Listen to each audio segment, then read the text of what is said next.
दीदी आप आ रही है ना रक्षाबंधन पर, ऐसा करना इस बार आप एक दिन पहले आ जाना, बहुत दिन हो गए वैसे भी आपको यहाँ आए। सुधा ने अपनी ननद मीतू से फोन पर कहा। अरे नहीं भाभी, इस बार नहीं हो पाएगा, मेरी ननद आ रही है इस बार राखी पर, इसलिए मैंने राखी भेज दी है डाक से, मीतू ने जवाब दिया। ठीक है दीदी, पर आप आते तो सबको अच्छा लगता, सुधा बोली और फोन रख दिया।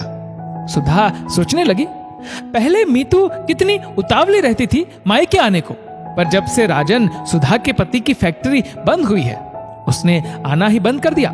सुधा और राजन ने कितने फोन किए पर हर बार नया बहाना।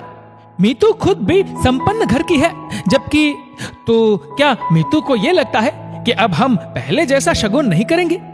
फैक्ट्री बंद हुई तो क्या हुआ, राजन ने नौकरी तो पकड़ ही ली, माना पहले जैसी कमाई नहीं, पर इतने गिरे भी नहीं कि बहन को कुछ ना दे सके। सुधा सोचने लगी, मीतू आ रही है ना रक्षाबंधन पर? शाम को पति राजन ने ऑफिस से घर आ पूछा। नहीं, उनका कहना है कि उनकी ननद आ रही है इस बार राखी पर, इसलिए राखी डाक से भिजवा दी है, सुधा ने जवाब दिया। तो ठीक है, इस बार हम चलते हैं मीतू के घर, उसे सरप्राइज देने, राजन चहक के बोला।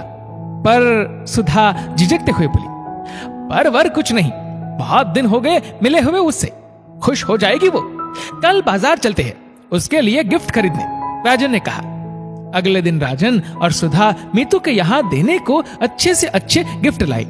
सुधा ने अपने लिए कानों के झुमके बनवाए थे पिछली दिवाली पे, जो कभी पहने ही नहीं उसने, वो राजन को दे दिए, ये कहते हुए कि रक्षाबंधन पर पहली बार उसके घर जा रहे हैं तो सोने का गहना हो तो अच्छा है। पर ये तो तुम कितने चाव से लाई थी, राजन बोला। कोई बात नहीं राजन, मीतू दीदी को ये ना लगे कि फैक्ट्री बंद होने से उसके भैया भाभी पर कुछ रहा नहीं, मैं बाद में और बनवा लूंगी, सुधा बोली। राखी पर बच्चों को उनकी नानी के यहाँ छोड़ सुधा और राजन मीतू के घर के लिए निकल गए। मीतू इस बार तुम पियर क्यों नहीं गई? मीतू के घर के बाहर पहुंचते ही राजन और सुधा के कानों में मीतू के पति पंकज की आवाज पड़ी।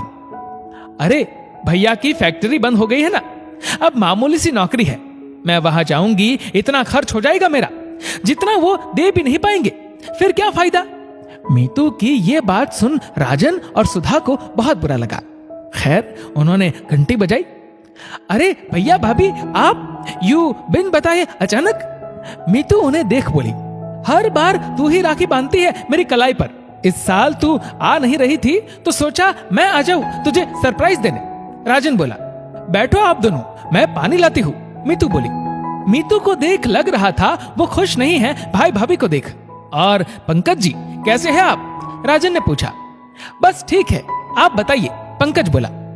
लीजिए भैया भाभी पानी लीजिए, मीतू बोली। तब तक उनकी नौकरानी चाय नाश्ता लगा गई। नाश्ते के नाम पर बिस्कुट नमकीन देख सुधा को मीतू के आने पर उसके घर की सजी मेज याद आ गई। इन चक्करों में मत पड़ मीतू, तू राखी बांध दे बस, फिर निकलेंगे हम, राजन बोला। अरे भैया खाना तो खाकर जाना, इतनी दूर से आए हो, पंकज बोला।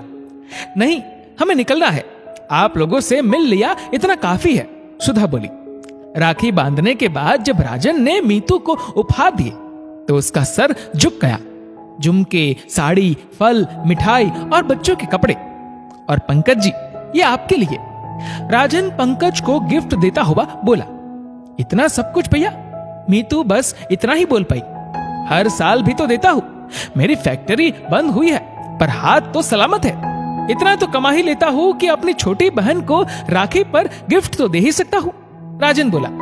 मीतू शर्मिंदगी में कुछ बोल भी नहीं सकी। वो समझ गई कि भैया भाभी उसकी बात सुन चुके हैं। राजन और सुधा वहां से निकल गए। दोस्तों, कुछ लोग होते हैं जो रिश्तों को पैसों के तराजू में तोलते हैं, जो बहुत गलत है। रिश्ते अनमोल है, उन्हें दिल से निभाइए, पैसों से नहीं। इस वीडियो को लेकर आपकी क्या राय है नीचे कमेंट करके जरूर बताएगा। और अगर आपको वीडियो अच्छा लगा हो तो इस वीडियो को लाइक करेगा, शेयर करेगा ज्यादा से ज्यादा लोगों तक। और ऐसे ही और भी इंस्पिरेशनल वीडियोस के लिए सब्सक्राइब करें हमारे यूट्यूब चैनल को और फेसबुक पर फॉलो करें हमारे पेज को। धन्यवाद।